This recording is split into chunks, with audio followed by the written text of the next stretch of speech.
il s'agit du verbe avoir qui est considéré comme un passe-partout, c'est-à-dire un mot qu'on peut utiliser dans plusieurs situations de communication.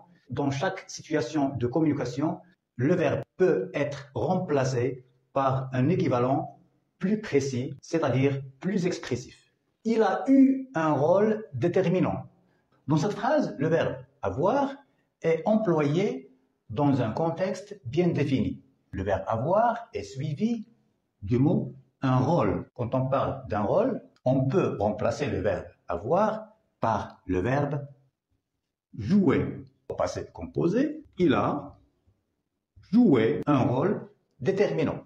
Il a une maladie chronique. Alors, dans ce contexte, on peut remplacer le verbe avoir par un autre verbe plus précis. Bien sûr, le verbe avoir dans cette phrase, comme vous le remarquez, est suivi d'une maladie, une maladie. On peut remplacer le verbe avoir par souffrir de. Le verbe souffrir est suivi de la préposition de. Souffrir de quelque chose. De une maladie, ça donne d'une maladie. Il souffre d'une maladie chronique. Et comme ça, nous avons remplacé le verbe avoir, qui est un passe-partout, par un verbe plus précis et plus expressif. Il souffre d'une maladie chronique. J'ai eu, verbe avoir au passé composé, j'ai eu mon examen. C'est-à-dire, j'ai réussi mon examen. J'ai obtenu mon examen aussi. Donc, on peut le remplacer dans ce contexte par le verbe réussir, j'ai réussi mon examen, ou par le verbe obtenir, j'ai obtenu mon examen. C'est très important, il faut faire attention au contexte. Essayez de bien comprendre le contexte dans lequel le verbe avoir est employé. C'est de cette façon que je peux trouver l'équivalent qui convient exactement. Elle a une influence positive sur son équipe.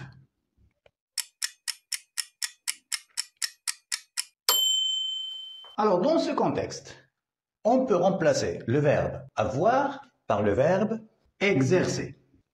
Bien sûr, on doit garder le même temps, le présent de l'indicatif. Elle a une influence. Elle exerce une influence positive sur son équipe. En français, quand on veut employer un mot, quand on veut comprendre les différents sens d'un mot, il faut veiller à ce qu'il soit employé dans un contexte bien défini. Quand quelqu'un vous pose la question, quel est le sens du mot, un mot quelconque, vous ne pouvez pas lui répondre exactement, avec plus de précision. Pourquoi? Parce que la question qu'il vous pose, c'est une question vague. Et un mot peut être employé dans plusieurs situations de communication, peut être employé dans plusieurs contextes. Donc, quand quelqu'un vous pose la question sur le sens d'un mot, pour vous faciliter la tâche, essayez de lui poser la question suivante. Dans quel contexte avez-vous trouvé ce mot? Dans quel contexte avez-vous entendu ce mot? Dans quel contexte avez-vous lu ce mot? Une fois le contexte du mot défini, vous pouvez facilement trouver le sens de ce mot. Mais bien sûr, c'est une question d'entraînement, c'est une question de lecture, c'est une question de travail quotidien pour vous familiariser avec les différents sens de plusieurs mots en français, surtout les mots passe-partout. J'ai de bonnes relations avec mes voisins.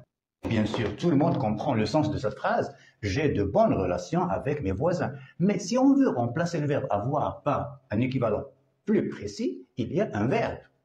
Essayez de le trouver. On y va. Il y a un autre verbe plus expressif qu'on peut employer dans ce contexte. Entretenir. Quand on parle des relations, entretenir des relations. Entretenir, verbe avoir au présent de l'indicatif. J'entretiens de bonnes relations avec mes voisins.